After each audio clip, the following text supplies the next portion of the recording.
할렐루야. 아브라함과 롯은 숙질관계였습니다. 삼촌과 조카 그런 사이였죠. 아브라함은 자식이 없어서 조카 롯을 자식처럼 생각을 하고 고향을 떠날 때도 애굽에 갈 때도 언제나 데리고 다녔습니다. 애굽에서 나올 때 바로에게부터 많은 재물을 받아서 나왔습니다. 절을 잘 보세요. 절을 순교자를 보는 게 은혜예요. 부자로 나왔습니다. 그래서 목자들끼리 그 양떼를 어디에 칠 건가 이런 걸로 많이 다투게 됐습니다. 그럴 때 삼촌 아브라함이 조카 롯에게 모든 선택권을 주었습니다. 네가 우하면 내가 좌하고 좌하면 우하리라, 그런 얘기를 하게 됐습니다. 인간이 정상적으로 제대로 된 인간이라면 어른이 그런 말씀하면 나는 젊었으니까 삼촌이 다 하시고 나머지 하겠습니다. 그때 인구도 별로 없던 시절이니까 얼마든지 좋은 땅이 많이 있는데 불구하고 소돔 고모라를 선택했습니다. 겉으로 보면 소돔 고모라는 화려한 지역이고 또 물도 많고 에덴 동산 같고 애국 같은 그런 들판이 있는 그런 지역이었습니다. 그래서 조카 롯은 그것을 향하여 가게 됐습니다. 창세기 13장 13절에 보면 소돔 고모라는 하나님이 정말 싫어하는 지역이었다. 왜냐하면 그 인간들이 죄가 많아서 아주 죄인들이 있는 그런 곳이었다고 얘기를 하고 있습니다. 우리 영어에 소돔 고모라를 통해서 나온 단어가 있죠. 제 입으로는 더러운 말이 하기 싫은데 어쨌든 소돔 고모라 그러면은 인류 역사에 가장 더럽고 추한 그런 지역으로 대표되는 지역이 바로 소돔 고모라였습니다. 그런데 하나님이 선사를 보내어 아브라함과 롯에게 워닝을 줬습니다. 곧 멸망을 시킬 거다. 그게 빨리 나와라. 그런 얘기. 근데 롯과 두 딸은 구원을 받았고 아내와 사위들 이런 사람들은 소돔 고모라의 멸망에 다 함께 멸망했다는 그런 무시무시한 얘기가 오늘 본문의 얘기입니다. 노홍수 이후에 아마 가장 큰 재앙이 아니었을까. 하늘에서 불과 유황이 내려서 소돔 고모라가 멸망이 됐다 그러는데 아마 옆에 있는 큰 화산이 폭발했을 걸로 그렇게 생각합니다. 저는 오래전에 성지순례를 하면서 소돔 고모라를 가본 적이 있습니다. 지금도 폐허에 다시는 재건이 안 됐어요. 지금부터 한 4,000년 전의 역사인데, 그렇잖아요. 아브라함 4,000년 전 역사인데 이런 그런 폐허의 땅이 됐습니다. 오늘 이 시대는 어떨까요? 아마 소돔 고모라 시대 이상으로 죄악이 가능한 시대가 아닌가 그런 생각을 합니다. 어떤 분이 제가 뉴저지에서 목회한다 그러니까 목사님 조심하십시오. 뉴욕은 세계에서 가장 죄악이 가능한 곳입니다. 화려해 보이지만 그 속에는 죄악이 가능하기 때문에 하나님이 마지막에 유황불로 뉴욕을 멸망시킬지 모르니까 뉴저지까지 불통이 들 테니 도망가라는 그런 얘기를 농담으로 들은 일이 있습니다. 오늘 예배 오신 여러분들 이 말씀을 통해서 진지하게 들으시고 큰 은혜와 복이 여러분의 있기를 주의 이름으로 축복합니다. 오늘 우리가 하나님 말씀을 진지하게 들어야 된다는 그런 교훈을 얻게 됩니다. 천사가 찾아와 한 말이 빨리 도망가라. 여기를 하나님이 심판한다는 그런 메시지를 롯에게 합니다. 롯이 그 말을 듣고 사위들에게 말을 하니까 본문 14절에 보면 농담으로 여겼더라. 장인 어른의 말씀, 아버지의 말을 농담으로 중국말로 카이완샤오라 그러는데 카이완샤오라는 말은 아주 우습게 듣는 거죠. 히브리어를 찾아보니까 비웃다 희롱하다 그런 뜻이죠. 아버지가 말씀하는데 비웃고 희롱한 거예요. 진지하게 하나님의 말씀을 워닝을 받아들여야 되는데 그러지를 않았다는 그런 얘기예요. 오늘은 아버지 날이에요. 제가 사실 설교 준비하면서 고민을 많이 했습니다. 왜냐하면 오늘 아버지 날인데 아버지에 대한 설교를 할까 아니면 이 설교를 할까 둘 가지고 계속 고민하다가 성령님이 인도하는 대로 이 말씀을 하기로 이렇게 마음먹고 그래도 오늘 여기 또 이런 얘기가 나오니까 아버지에 대한 말을 한마디 하는 거 좋겠다 그런 생각을 했습니다. 제가 좀 통계를 보니까요 5월 가정의 달에 가정 불화가 제일 많다는 그런 통계를 본 적이 있어요. 왜 그런가 하니까 목사님들이 가정의 달에 부부의 관계에 대한 설교를 하면은 아내는 남편에 대한 그 설교 나올 때 우리 남편이 저거 듣고 회개해야 되는데 이러고, 아내는 또 아내에 대한 설교를 나오면 그거 듣고 해야 되는, 이러니까 서로 그러니까 예 맞추고 가면서 막 당신 오늘 설교 한 들었지 하면 싸운다는 거야. 싸우고 부모 효도하라 그러면 또 자녀들이 너무 죄악된 그런 마음도 길티 필링이 생기고 그러니까 또 그렇다는데, 그래서 오늘은 좀 피해가려고 제가 생각을 하고요. 근데 아버지에 대한 한마디 이제 해야 될 것 같아요. 얼마나 롯이라는 사람이 제대로 평소에 진중하거나 영적인 고리가 없었으면 얘기하는 것을, 아버지가 하는 얘기를 농담으로 들었겠어요. 롯의 책임이 큽니다. 또 하나는 자녀들이 부모들이 말하는 것에 대하여 4,000년 전이나 오늘날이나 동일하지 않나, 대체적으로 잘 안 듣는 그런 시대를 맞이하고 있다 생각합니다. 지금은 아버지 부재의 시대라고 해요. 아버지 부재. 진짜 육신의 아버지가 없는 게 아니라 아버지의 존재, 가치, 위치가 사라진 시대가 오늘 이 시대랍니다. 아버지가 없잖아 지금. 아버지의 말이 뭐 가정에서 먹혀야 됩니까? 아버지를 또 뭐 존중하는 그런 자식들이 이렇게 많지 않죠. 그런 시대를 우리가 맞았죠. 저희 아버지 세대, 85, 6세, 90이 되는데요. 그런 세대는 가부장적 시대라 아버지의 말씀이 법이요. 아버지가 말하면 다 떼고 그냥 다 따라가지고 어디 거기에 반항이 있고 뭐 이론이 있겠습니까? 그래서 우리 아버지 세대가 참 좋았어요. 어떻게 보면 큰 소리 치고 다 이렇게 살아졌는데, 우리 세대만 해도 다릅니다. 그래서 다른데요. 우리보다 조금 위의 세대는 옛날 어른들이 하는 그런 거를 보고 자기도 그렇게 생각을 하고 살아왔는데 실제적으로 현실이 그렇게 안 맞춰주기 때문에 많은 어른들이 우울증과 갈등에 빠진다는 그런 얘기를 우리가 보게 되면서, 오늘 아버지 날인데 오늘만이라도 여러분 아버지 남편들 좀 편안하게 해주시기를 부탁을 드립니다. 아멘도 뭐 약하게 하시고. 어떤 아들이 하나 있었는데요. 유학을 갔어요. 얘가. 가만히 생각하니까 애들이 전부 엄마랑 주로 얘기 많이 해요. 편하니까 어머니랑 얘기를 많이 하는데, 생각을 해보니까 자기 유학 온 거 아버지의 덕분이다 생각을 하고, 오늘은 우리 아버지한테 좀 좋은 얘기 해야 돼 싶어 전화를 해요. 아버지. 그러니까 좀 기다려. 엄마 바꿔줄게. 아빠가. 그냥 맨날 엄마랑 얘기하니까 나는 대화 상대가 아니라고 생각합니다. 아니면 아버지 오늘 좀 얘기 좀 하려고요. 그러니까. 야, 너 돈 필요하냐? 뭐 학교 떨어졌냐? 이러더래요. 그래서 그게 아니고요. 아버지 좀 오늘은 좀 진지한 얘기 하려고 그러니까. 야, 오늘 술 마셨냐? 그러니까 아버지 아들하고 진지한 대화가 평소 한 번도 없었던 거야. 근데 저희 세대는 다릅니다. 저는 우리 아들하고 뭐 온갖 얘기 다 하고 길렀고요. 지금도 전화하면 뭐 별 얘기 다 합니다. 여러분 자녀들, 특별히 아들하고 아버지 진지한 대화가 필요해요. 그리고 영적인 오소리티를 가지고 애들을 축복하고 기르고, 또 아버지가 평소에 무슨 말씀이 없어도 좀 무슨 진지한 말을 하면은 아이들이 아버지 말씀한다. 아버지 말씀 들어라. 옆에 부인이 그렇게 받쳐줘야 돼요.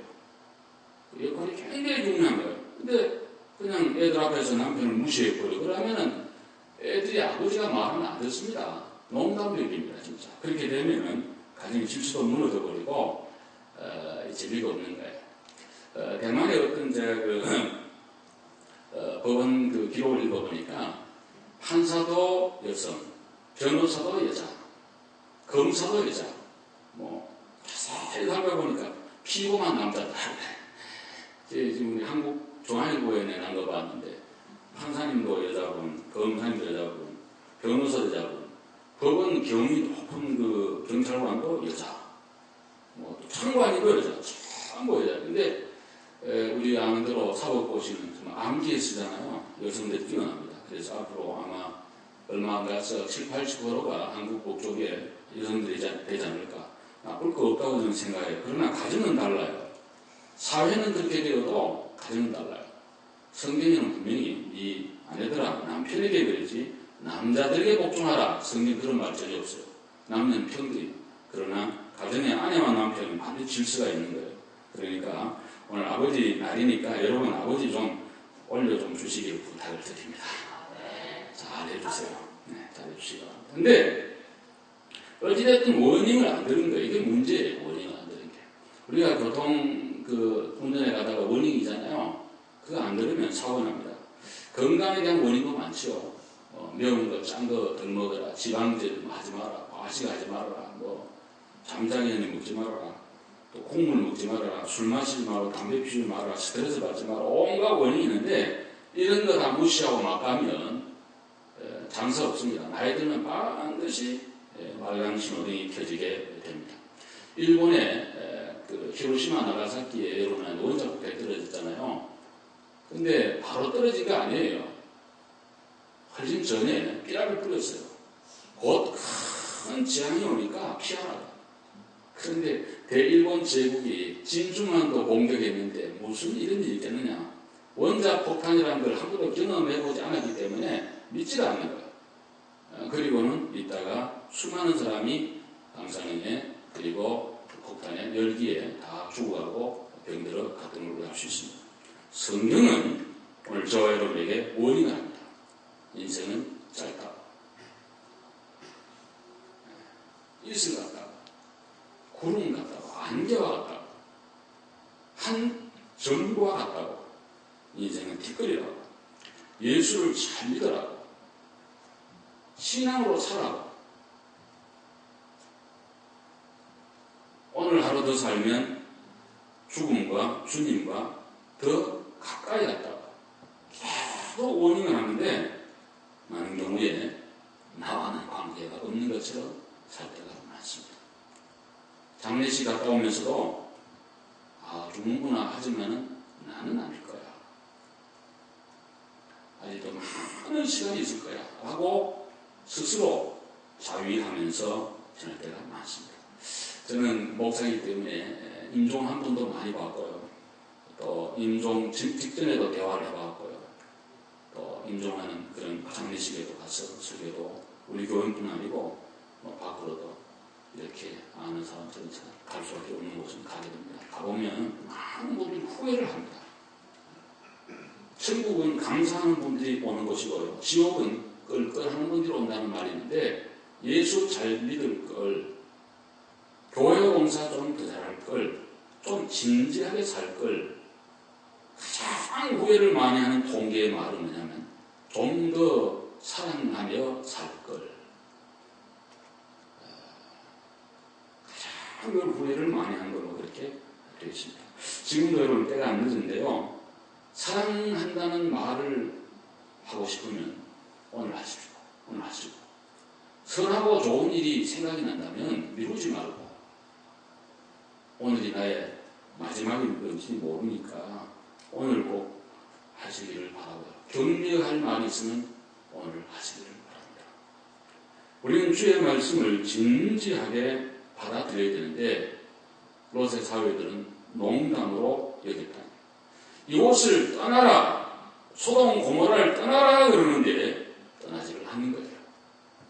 죄악된 마음, 생각, 현장 차림, 미우시기로부터 자유하라고 말씀하는데 품고 있다가 어느 날 갑자기 주님 앞에 불현듯 서게 된다는 인생의 참 진리를 모르고 착각 속에 살 때가 많기 때문에 오늘 사랑하는 여러분, 주의 말씀을 농담으로 듣지 말고 하나님의 말씀으로 진지하게 들으시고 좀 사색하는 그리스도인의 그런 삶이 되시기를 주님 이름으로 부탁드립니다.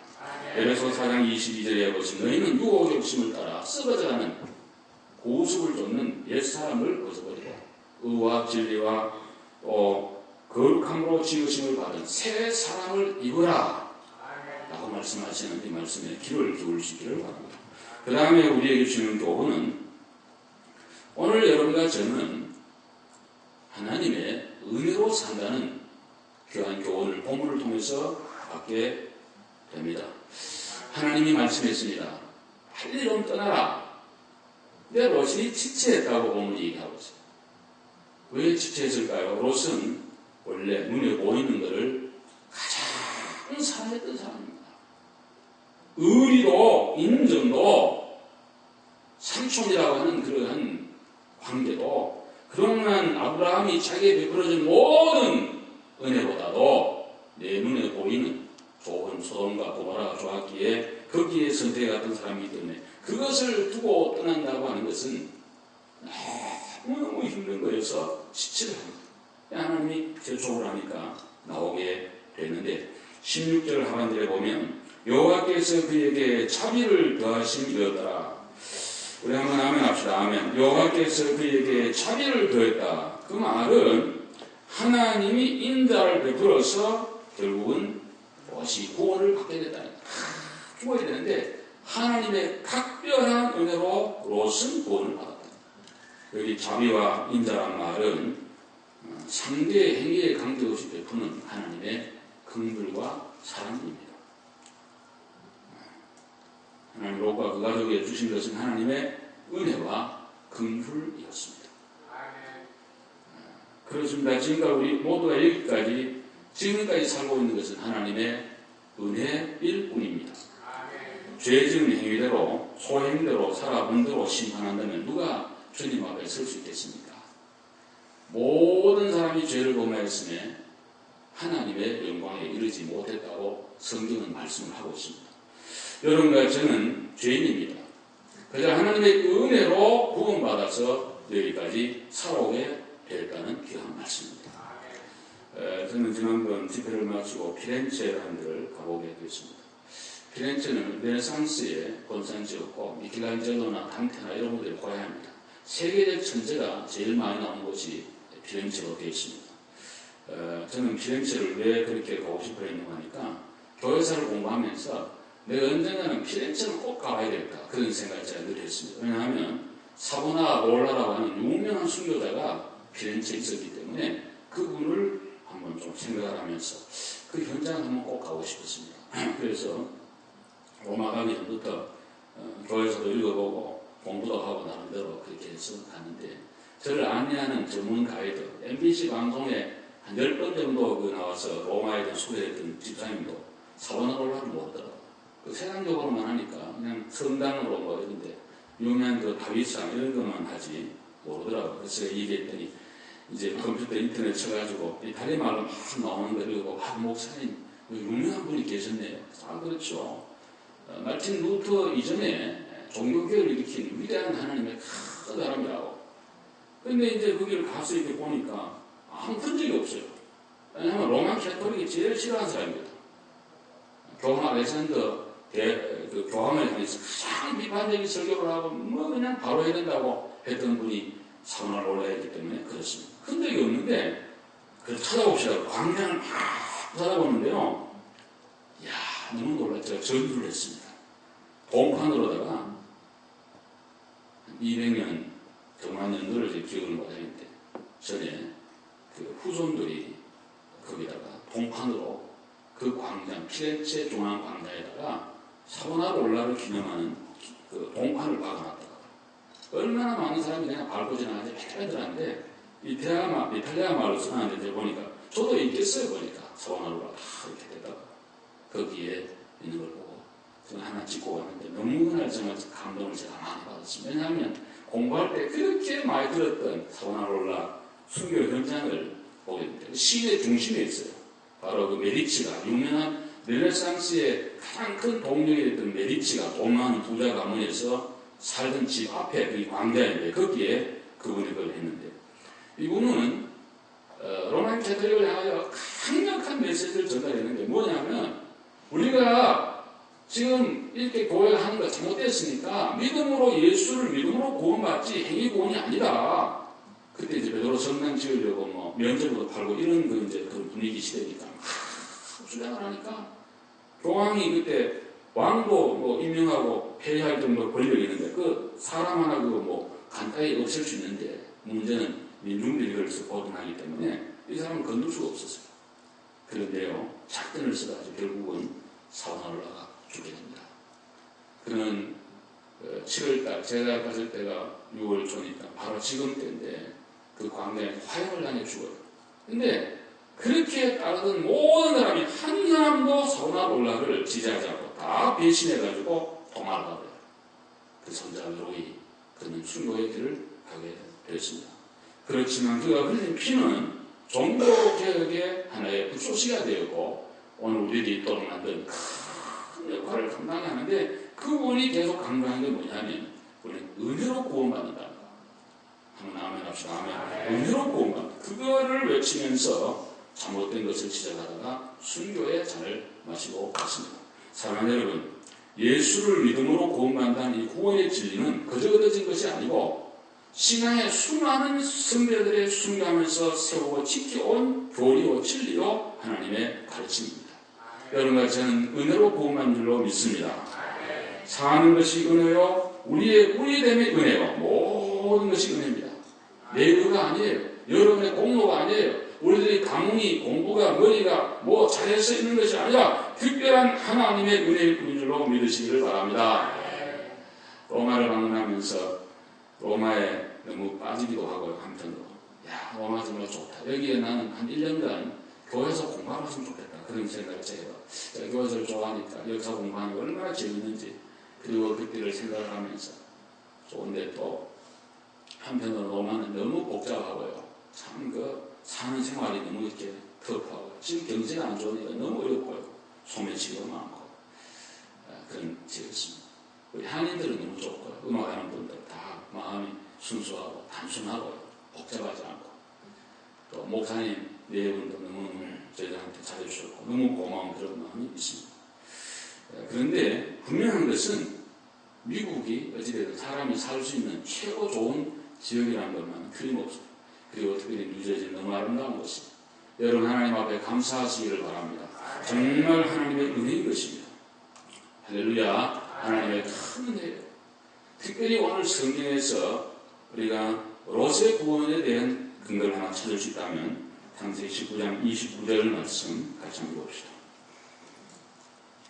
다같이요 시작. 하나님이 그 지역의 성을 멸하실 때 곧 롯이 거주하는 성을 엎어질 때 하나님이 아브라함을 생각하사 롯을 그 엎어지는 중에서 내보내셨더라. 아멘. 여기 롯이 구원받는 하나님이 아브라함을 생각하사 롯을 보냈다. 그런 얘기가 기록이 있어요. 여러분 아브라함은 어떤 분이었습니까?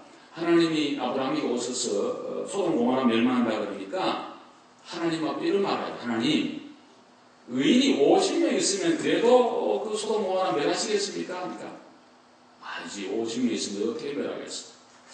아브라함 자신이 없어. 45명? 아니야. 30명? 20명? 10명까지 늘어요. 더 이상은 아브라함도 체면이 있지 말을 못해요. 그렇게 말하는 거는 자기 조카를 생각하면 어떻게 하는지 구원을 시켜보려고 중보의 기도를 한 거죠. 오늘 성경에 아주 크게 하는 그거예요. 아브라함이 조카를 사랑하고 내비 사랑이라고 다 용서한 거죠. 그냥 조카는 뭐 그냥 나쁜 놈이지만 다 용서해주고 그냥 위에 기도하는 거예요. 그걸 보고 하나님이 그로서 구원해줬다는 거예요. 여러분이 제가 여기 있는 것은 누군가 우리 위해 널 위하여 기도했기 때문입니다. 그러면 우리는 지금도 널 위해 누구를 위해 기도를 해야 될 줄로 믿습니다. 여러분의 문제를 가지고 기도하는 거 하나님 물론 이쁘게 보시지만은 특별히 대도의 기도는 더 귀하게 여기신다는 사실입니다. 왜? 자기가 아니고 남 잘되라고 기도하는 거 얼마나 귀해요. 목사님들이 자녀들이 다 복을 받고 잘 되는 거는 목사님들을 앉으면 교인들 뭐냐 항상 교인들 좋은 거 보이면 우리 교인이 저리 되었으면 좋은 자료 있으면 이걸 가지고 좋은 설교했으면 늘 24시간 생각이 그거예요. 그리고 아침 새벽 기도도 저도 다 교인들 기도하고 제일 마지막에 우리 애들 위해 기도하지.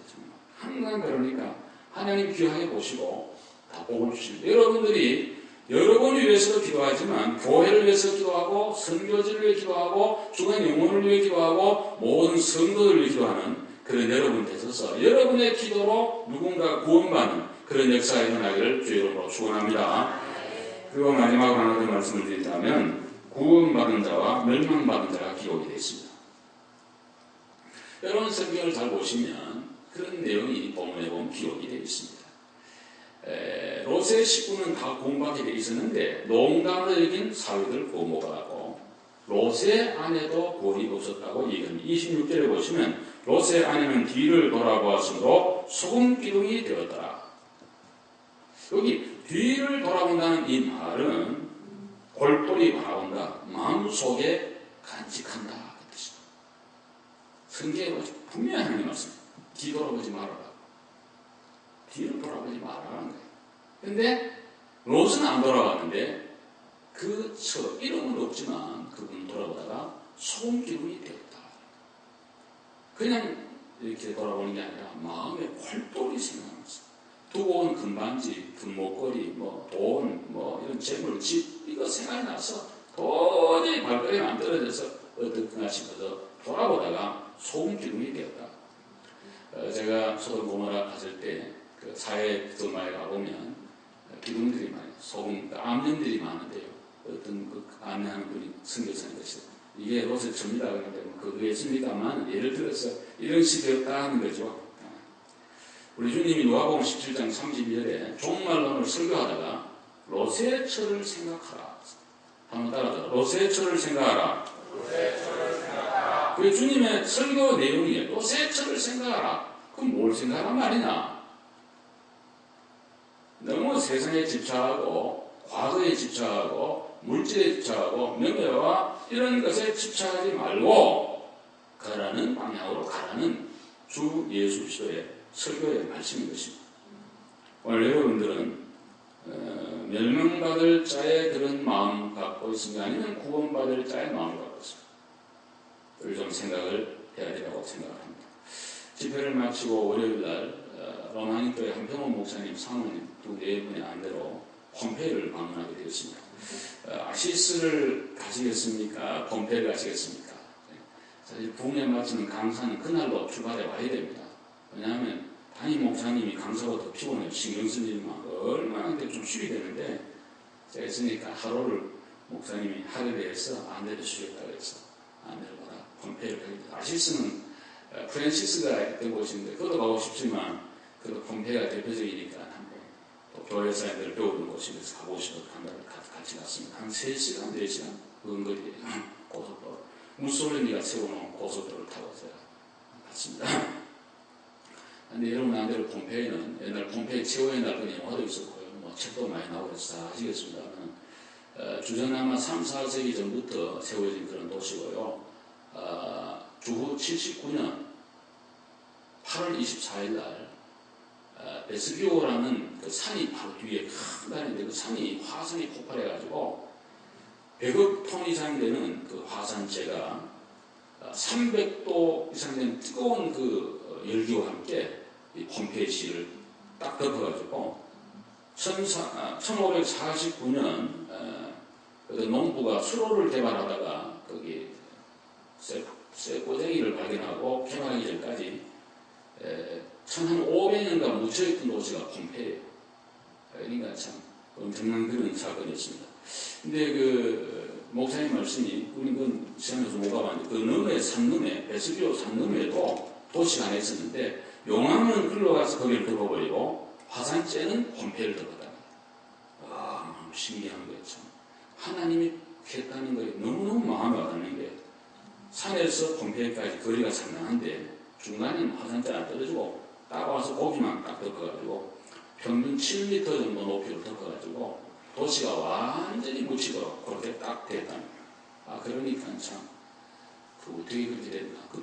넘어 있는 도시도 용암이 그렇게 공중에 날아가지고 딱 그렇게 덮여버리고 말았다는데 폼페이는 당시에 3만에서 5만 명의 인구를 가진 도시였다고 합니다. 귀족들의 귀향지였고요. 2000년 있다가 발굴된 오늘의 폼페이를 보면 미국의 아마 상위 1% 안에 들어가는 그런 저택들을 다 짓고 살았더라고요. 상상을 초월합니다. 진짜 가보면. 왜냐하면 집안에 다 목욕탕, 사우나 시설, 온갖 그런 화려한 이런 것들. 제가 책을 하나 샀는데 새로 이게 그때를 이렇게 재건한 걸로 한 걸로 이렇게 사진을 만들어서 보면요. 얼마나 화려한지. 조물이 너무 많았고요. 때밀이도 있고요. 찜질방 시설 다 돼 있고요. 극장, 경기장, 그리고 하수도, 상수도 다, 상수는 전부 이거 납으로 가지고 있는데, 그때 납이 몸에 나쁜 걸 몰랐기 때문에 납관을 통해서 물을 마시고 많은 사람이 아마 납에 중독이 돼 죽었을 걸로 생각합니다. 어찌됐든 공중도 중간에 수도관도 있어가지고 물 마실 인도와 마차다님 길을 따로 구별되어 있고 2000년 전 이미 뭐 현대 이렇게 어느 도시에도 부르는 그런 도시였습니다. 그러나 가장 타락한 도시였습니다.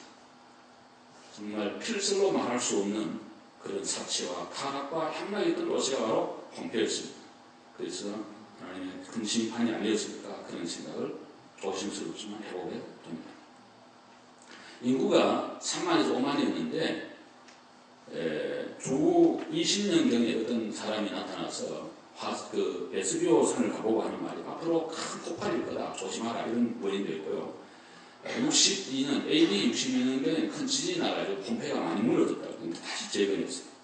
근데 주 79년 8월 24일 그날 갑자기 화산이 터지는데 처음부터 꽉 하게 연기가 나면서 이렇게 하니까 사람들이 막 도망간 거예요. 원인을 보면서 대부분 90% 도망가 살았어요. 그런데 한 3,000명 가까이는 너무 보석과 집과 모든 게 아름답고 좋았어. 그거 지키려고 하다가 거기서 다 묻혀서 죽었습니다. 그래서 많이 발굴했는데요. 거기 가보면 그냥 발굴해서 그냥 보여주고 사람이 화석이 되어 있는데 고대 로마인들이 키가 적었다 1m 한 60 정도예요. 조그마한 사람들이 엎드려가지고 있는데 가장 소중한 걸 안고 다 죽었어요. 뭐 긴거리, 뭐 보석 이런 거 하나도 써보지도 못하고 어떤 날은 코를 맞고 죽고 그렇게 했던 것을 보게 됐습니다. 미련이나 애착, 집착은 우리를 자유하도록 하지를 못합니다. 기차로부터는 세상의 모든 것은 지나간다는 것을 배우고 바람으로부터는 모든 것이 흘러간다는 것을 우리가 배우게 됩니다. 강물로부터는 넓은 세계로 간다는 것을 배운다는 오늘 시인의 식기가 생각이 났습니다.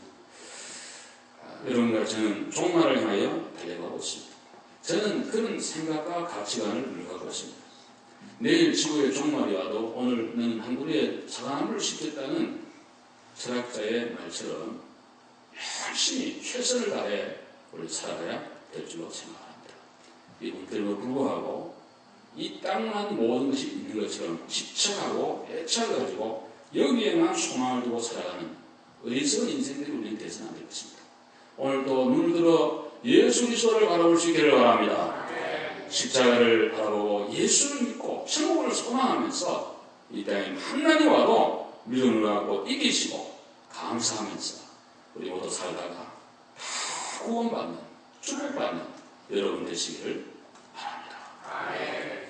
기도드립시다. 자, 우리 오신 하나님 감사합니다. 오늘 거룩한 주님의 날에 저희들을 불러주시고 하나님의 말씀으로 우리를 새롭게 하심을 감사하며 흐트러진 마음을 가다듬고 우리 모두 십자가 바라보고 예수를 바라보고 주님을 믿음으로 이 땅의 만난을 이기고 또 내일 주께 부름을 받는 한이 있더라도 오늘 열심히 자기 맡은 일을 최선을 다하고 그러나 거기에 매달려 집착하고 또 거기에 빠져서 기독교인으로서 삶이 아니고 신앙이 아닌 어리석은 인생이 한 사람도 없도록 오늘 예배 오신 모든 분들에게 은혜를 베풀어 주옵시고 어제보다 오늘이 죽음과 가깝고 주님과 한 걸음 더 가까이 온 사실을 인지하고 이제 우리 모두 더욱더 신앙의 열심을 다할 수 있는 믿음의 귀한 성도를 되게 해 주옵소서.